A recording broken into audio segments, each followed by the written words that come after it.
Hello doctor. Hello doctor గారు, ఈ pancreas cancer, liver cancer ఎందువలన వస్తుంది? సో ఈ ట్రాక్లో వచ్చేదాన్ని హెపటో ప్యాంక్రియాటికోబిలియరీ క్యాన్సర్స్ అంటాం. అంటే లివర్ నుంచి ఒక ట్యూబ్ వచ్చి ప్యాంక్రియాస్ నుంచి ఇంకో ట్యూబ్ వచ్చి ఈ రెండు కలిసి చిన్న పేగులోకి వాటి కంటెంట్స్ అనేవి పంపిస్తూ ఉంటాయి. సో ఈ ట్రాక్లో వచ్చే క్యాన్సర్స్లో ఫస్ట్ది లివర్ క్యాన్సర్ అనుకో. లివర్ క్యాన్సర్ ప్రధానంగా రావడానికి లివర్ ఆల్రెడీ పాడైపోవడం, అంటే దాన్ని సిర్రోసిస్ ఆఫ్ లివర్ అంటాం.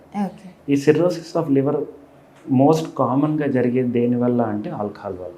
దాన్ని ఆల్కహాలిక్ లివర్ డిసీజ్ అంటాం. కొంతమందిలో non alcoholic fatty liver disease అంటాం. అంటే దాంట్లో ఫ్యాట్ అంతా చేరుకుపోయి దానివల్ల లివర్ పాడైపోవడం. ఈ సిర్రోటిక్ లివర్స్లో ఈ హెపటోసెల్యులర్ కార్సినోమా అంటే లివర్ క్యాన్సర్ వచ్చే ఛాన్సెస్ ఎక్కువగా ఉంటాయి. సెకండ్ది హెచ్బిఎస్ఏజీ ఇన్ఫెక్షన్, అంటే చాలా కాలం నుంచి వాళ్ళకి హెచ్బిఎస్ఏజీ ఇన్ఫెక్షన్ లివర్కి ఉండడం వల్ల ఆ లివర్ పాడవుతుంది. ఆ లివర్ పాడైన లివర్లో మళ్ళీ క్యాన్సర్ వచ్చే ఛాన్స్ ఉంటుంది. అలా మూడోది HCV, hepatitis C virus. So ఈ రెండు వైరల్ ఇన్ఫెక్షన్స్ కానీ ఈ already cirrhosis alcoholic liver disease వల్ల కానీ నాన్ ఆల్కహాలిక్ లివర్ డిసీజ్ వల్ల కానీ పాడైపోయినప్పుడు ఈ లివర్ క్యాన్సర్స్ అనేవి వస్తాయి. కొంతమందిలో లివర్ పాడవకపోయినా కూడా వస్తాయి.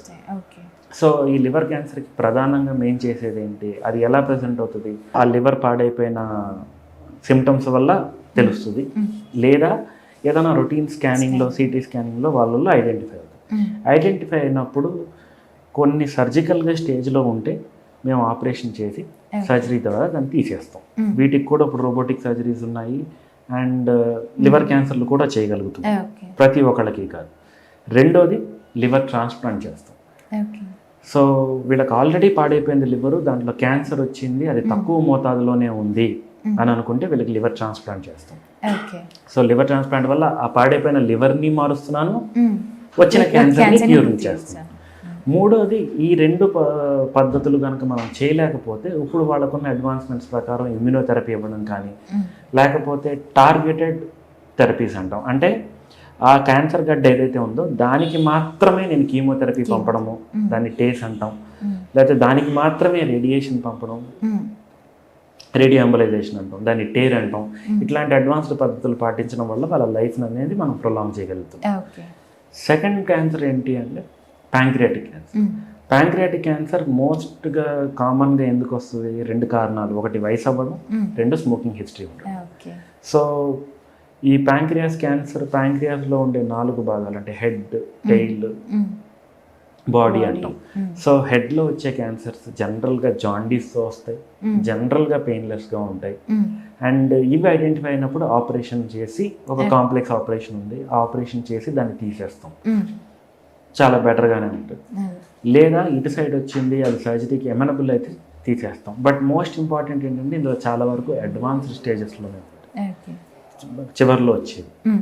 అందుకనే కడుపులో గడ్డ వచ్చింది, ప్యాంక్రియాస్ గడ్డ వచ్చింది అన్నప్పుడు దాన్ని ఏ స్టేజ్లో ఉందని ప్రిడామినెంట్గా ఐడెంటిఫై చేసుకుని దానికి ఆపరేషన్ చేసుకుంటే చాలా బెటర్గా రిజల్ట్స్ అనేవి ఉంటాయి. ఓకే, దీనికి ఎటువంటి ఫుడ్స్ తీసుకోవాలి డాక్టర్? ఫుడ్స్ వల్ల కూడా క్యాన్సర్స్ వస్తుంటాయి కదా, అంటే మనం తీసుకునే ఫుడ్ని బట్టి కూడా ఉంటుంది.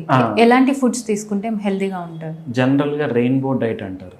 రెయిన్బో డైట్ అంటే గ్రీన్ లీఫీ వెజిటబుల్స్ ఎక్కువ ఉండడము, ఫ్రూట్స్ ఎక్కువ ఉండడము, హై ఫైబర్, హై ప్రోటీన్ ఈ ఉండే డైట్స్ విత్ డిక్రీజ్ అంటే ఏంటి అంటే కొంచెం తక్కువ మోతాదులో రెడ్ మీట్ అనేది తగ్గించుకుని ఈ ఫ్రూట్స్ వెజిటబుల్స్ ఉండే డైట్ని ఎక్కువగా తీసుకోవడము. అండ్ ఫుడ్ ఒక్కటే తీసుకోవడం కాదు, ఫుడ్తో పాటు ఎక్సర్సైజ్ చేయాలి. ఎక్సర్సైజ్ చేయకుండా ఉండదు. So exercise in combination with food with a disciplined balance life, ఈ 3 చేస్తే జనరల్గా క్యాన్సర్ రిస్క్ అనేది చాలా వరకు తగ్గుతూ ఉంటుంది.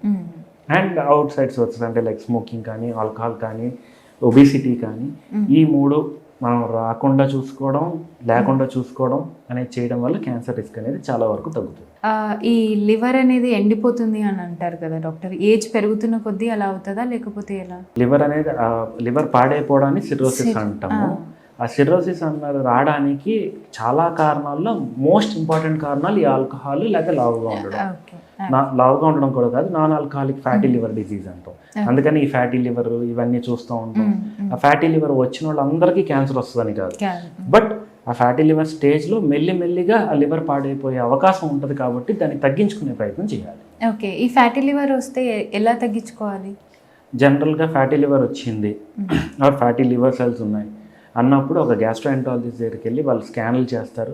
ఆ స్కాన్ల ప్రకారంగా మన జనరల్గా ఒబెసిటీ వల్ల వచ్చిందా, లేకపోతే నాకు అవుట్ సైడ్ ఫుడ్ హ్యాబిట్స్ వల్ల వచ్చిందా, లేదా డిస్కొలెస్ట్రాలీమియా అంటాం దాని వల్ల వచ్చిందా, లేదా డయాబెటీస్ వల్ల వచ్చిందా, ఈ రూట్ కాజ్ ఏదైతే ఉంటుందో దాన్ని ఐడెంటిఫై చేసుకుని ఆ తగిన మందులు ప్లస్ ఆ లైఫ్ స్టైల్ మాడిఫికేషన్స్ వాడుకోవడం వల్ల చాలా వరకు తగ్గించుకోగలం. ఓకే. ఓకే డాక్టర్, చాలా క్లియర్గా ఎక్స్ప్లెయిన్ చేశారు. Thank you so much. Thank you.